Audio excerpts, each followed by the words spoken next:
Now let us multiply these two matrices.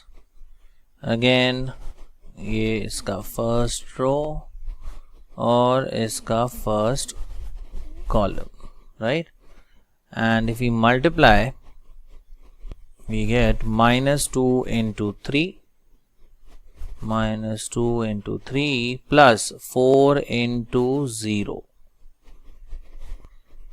Okay, so we have minus 6 plus 0.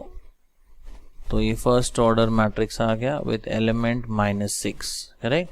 क्योंकि इसका जो order है वो है 1 क्रॉस 2 और इसका ऑर्डर है 2 क्रॉस 1. तो जब हम प्रोडक्ट लेते हैं, yes, we get the order 1 cross 1. Okay, so required matrix में एलिमेंट जो है वो है -6.